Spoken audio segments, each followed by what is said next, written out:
दोस्तों, हाथी का शिकार किसी आम शिकारी के बस की बात नहीं है।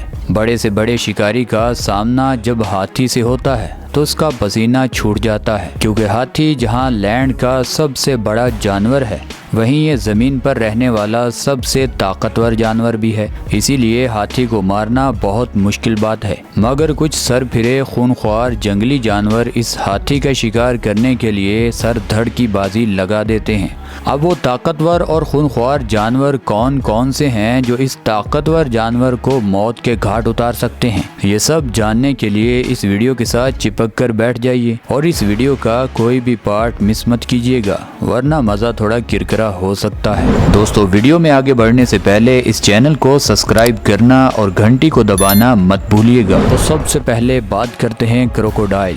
दोस्तों, एक हाथी का वजन लगभग 5.5 से 6 टन के करीब होता है। वहीं एक बड़े क्रोकोडाइल का वजन 120 किलो के करीब होता है। यानी इनकी ताकत और वजन के हिसाब से इनका दूर दूर तक कोई मुकाबला नहीं है। मगर फिर भी मगरमच्छ के जबड़ों की ताकत शेर से भी ज्यादा होती है और ये जिस भी चीज या किसी जानवर के किसी बॉडी पार्ट को एक बार पकड़ ले तो ये 1-2 बार अपनी बॉडी को फिरकी की तरह घुमाएगा और वो जिस्म का हिस्सा उस जानवर की बॉडी से अलग कर देगा। और डर नाम की चीज इस मगरमच्छ के करीब से भी नहीं गुजरी। अब सब हाथियों को पानी पीने के लिए तो नदी के पास आना ही पड़ता है और वही वक्त होता है इस मगरमच्छ के पास, और ये उस वक्त हमला करके उस हाथी को पकड़ने की तमाम कोशिश करता है। चाहे हाथी को ये मगरमच्छ मौत के घाट ना उतार सके, मगर जितना खाना मगरमच्छ को चाहिए होता है वो सूंड को काटने से मिल जाता है। अब हाथी सूंड के बगैर ना कुछ खा सकता है और ना ही पी सकता है, इसीलिए सूंड के बगैर चंद ही दिनों के अंदर ही अंदर इस हाथी की मौत हो जाती है। ऐसे एक मगरमच्छ इस हाथी को मौत के घाट उतार सकता है। दोस्तों, अब बात करते हैं लायन। दोस्तों, जंगल का बादशाह ये टाइटल शेर के पास किसी वजह से होगा। अक्सर शेर तब तक हमला नहीं करता जब तक उसको ये ना लगे कि वो इस शिकार को मुकम्मल तौर पर खा नहीं सकता। अब हाथी के शिकार के लिए शेरों को ग्रुप के साथ आगे बढ़ना पड़ता है और इस ग्रुप में कुल मिलाकर 6 से 8 शेर एकदम हाथी को घेर लेते हैं। ये हमेशा जवान हाथी से पंगा नहीं लेते, ये छोटे या मादा हाथी को घेरा डालते हैं और ये पूरी कोशिश करते हैं हाथी को नीचे गिराने की, क्योंकि एक बार जब ये शेर किसी भी चीज़ को नीचे गिरा लें तो उसकी मौत पक्की हो जाती है। अब इन शेरों ने हाथी को नीचे गिरा लिया तो 50% इनका काम हो जाता है। मगर दूसरे जानवरों की जिल्द बहुत नरम होती है। जैसे ही ये शेर उसे नीचे गिराते हैं तो इनके 4 इंच तक अगले दांत उस जिल्द को चीर फाड़ कर रख देते हैं। मगर हाथी की जिल्द 3 इंच तक तो वैसे मोटी होती है और इन शेरों के दांतों की पकड़ उस जिल्द पर बन नहीं पाती। इसीलिए शेरों के पास ज़्यादा टाइम नहीं होता कि वो ज़्यादा देर इस हाथी से मुकाबला कर सकें। इसके अलावा शेर बहुत जल्दी थक जाते हैं। 100 में से 80% ये शेर हाथी पर हमला करके सिर्फ पछताते हैं और 20% ये हाथी को मौत के घाट उतार देते हैं, क्योंकि शेर जब भूखे होते हैं तो वो किसी भी हद तक जा सकते हैं। दोस्तों, अब बात करते हैं राहिनो। दोस्तों, एक हाथी की ऊंचाई तकरीबन 12 फुट तक होती है, वहीं रहीनों की ऊंचाई 6 फुट के करीब होती है। यानी सीधा सीधा आधा फर्क है। जहां हाथी ज़मीन पर घूमने वाला सबसे बड़ा जानवर है, वहीं ये रहीनों जंगल का दूसरा बड़ा जानवर है और इनकी आपस में जंग भी होती है, पर इतनी नहीं, क्योंकि ये दोनों घास खाते हैं और एक ही इलाके में रहते हैं। इसीलिए ये एक दूसरे को दबाने के चक्कर में अक्सर छोटी मोटी लड़ाइयाँ करते रहते हैं। जहाँ हाथी 6 टन वजनी है, वहीं रहीनों का वज़न 25 किलो है, यानी 2.5 टन है। रहीनों के पास है ख़तरनाक सींग और हाथी के पास है बेपनाह ताकत। हाथी को देखकर अक्सर रहीनों पतली गली से निकल जाता है, मगर बात जब इज्जत और इलाके की हो तो रहीनों डट जाता है।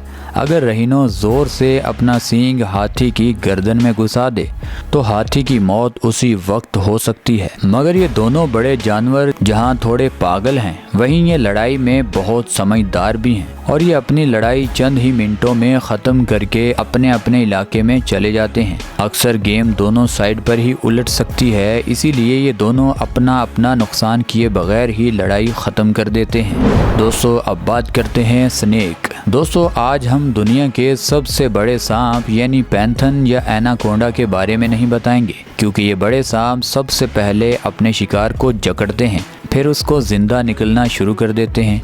अब ये तो मुमकिन नहीं है कि एक बड़ा सांप हाथी को जकड़ तो सकता है मगर वो निगल नहीं पाएगा। इसीलिए हम आपको ऐसा सांप मिलवाने जा रहे हैं, भले वो साइज में बहुत छोटा है मगर वो इतना जहरीला और इतना ख़तरनाक है कि एक बार वो अगर किसी भी जानवर को डस ले तो उस जानवर की 30 मिनट के अंदर ही अंदर मौत हो सकती है। जी हाँ दोस्तों, मैं बात कर रहा हूँ किंग कोबरा, दुनिया का सबसे जहरीला सांप, जो एक बार काटने पर इतनी जहर जिस्म में छोड़ देता है जिससे 15 से 20 लोगों की मौत उसी वक्त हो सकती है। अगर ये सांप हाथी को काट ले तो हाथी भी चंद ही मिनटों में अपनी जान गंवा देगा, क्योंकि जब ये सांप किसी भी जानवर के जिस्म में जहर छोड़ता है तो उस जानवर की सबसे पहले दिल की धड़कन बंद हो जाती है, उसके बाद उसकी पूरी बॉडी में खून की सर्कुलेशन रुक जाती है। इसीलिए चंद ही मिनटों में किसी भी जानवर की मौत हो सकती है। इसीलिए अगर ये किंग कोबरा हाथी को काट ले तो हाथी की मौत हो सकती है। दोस्तों अब बात करते हैं हायानीज। दोस्तों लगड़बग्गे भी किसी मुसीबत से कम नहीं है। इन लगड़बग्गों की सबसे बड़ी ताकत ग्रुप है, यानी ये ग्रुप में इंतहाई खतरनाक होते हैं और ये बड़े से बड़े जानवर को ढेर कर देते हैं।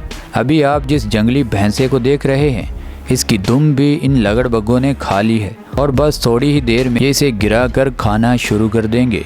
इसी तरह इन्होंने एक हाथी के बच्चे को भी नीचे गिरा कर खाना शुरू कर दिया था।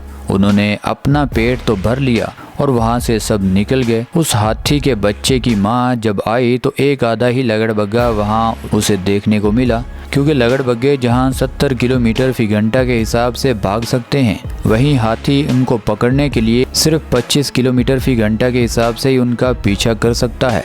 इसीलिए कभी भी हाथी इनको पीछे से भागकर पकड़ नहीं सकता। अब उस हाथी के बच्चे की किस्मत खराब चल रही थी तो ये लगड़बग्गे उसको जिंदा ही खाना शुरू कर देते हैं और किसी भी जानवर को मरने से पहले ये 50% उसका गोश्त काट कर अपना पेट भर लेते हैं, यानी ये चंद मिनटों के अंदर ही अंदर किसी भी जानवर को आधा जिंदा ही चबा जाते हैं। दोस्तों अब बात करते हैं टाइगर। दोस्तों टाइगर शेर से भी बड़ा शिकारी माना जाता है, क्योंकि टाइगर बहुत फुर्तीला और तेज होता है और मौका मिलने पर एक टाइगर शेर की भी धुलाई कर देता है। अब अकेले टाइगर के बस की बात नहीं कि वो हाथी के करीब भी आ सके, इसीलिए 2 से 3 टाइगर प्लान करके हाथी को मारने का मंसूबा बनाते हैं और ये अक्सर हाथी के बच्चों को काबू करने के लिए भाग दौड़ करते हैं और ये उस भाग दौड़ में कामयाब भी हो जाते हैं। दोस्तों इन टाइगर पर इल्ज़ाम है कि इन्होंने अफ्रीका में 2011 और 2017 में मादा एलिफेंट को सब लोगों के सामने मौत के घाट उतार दिया था और इस वाक़े की वीडियो बनाने वाला वहां कोई भी नहीं था। दोस्तों जहां शेर हाथी को मौत के घाट उतार सकता है, वहीं उसका कज़न, उसका करीबी रिश्तेदार यानी टाइगर भी तो हाथी को मौत के घाट उतार ही सकता है। दोस्तों अब बात करते हैं एलिफेंट वर्सेस एलिफेंट। दोस्तों एक हाथी दूसरे हाथी को भी मौत के घाट उतार सकता है। आपको शायद ये अजीब लगे मगर ये हकीकत है, क्योंकि मैंटिंग सीजन में हाथी पागल हो चुके होते हैं और मादा हाथी के पीछे लड़ाइयाँ भी अरूज पर होती हैं और मादा हाथी इन दोनों में से किसी एक की मौत की वजह बनती है। ये हाथी गुस्से में दूसरे हाथी को तब तक नहीं छोड़ते जब तक उसको मौत के घाट ना उतार दें। ये जंगल में हर जानवर के साथ ही होता है, यानी ये आपस में लड़कर बहुत सारे जानवर दूसरे जानवरों को ही मौत के घाट उतार देते हैं, यानी ये अपने फैमिली मेंबर को भी मौत के घाट उतारने में थोड़ा सा रहम नहीं करते। तो दोस्तों ये थी हमारी आज की वीडियो। आपको इस वीडियो में कौन सा पार्ट सबसे अच्छा लगा हमें नीचे कमेंट सेक्शन में ज़रूर बताइएगा। और दोस्तों ये वीडियो आपको यहाँ तक अच्छी लगी है तो इस वीडियो को लाइक कर दें, चैनल को सब्सक्राइब कर दें। मिलते हैं अगली वीडियो में, तब तक के लिए अल्लाह हाफिज़।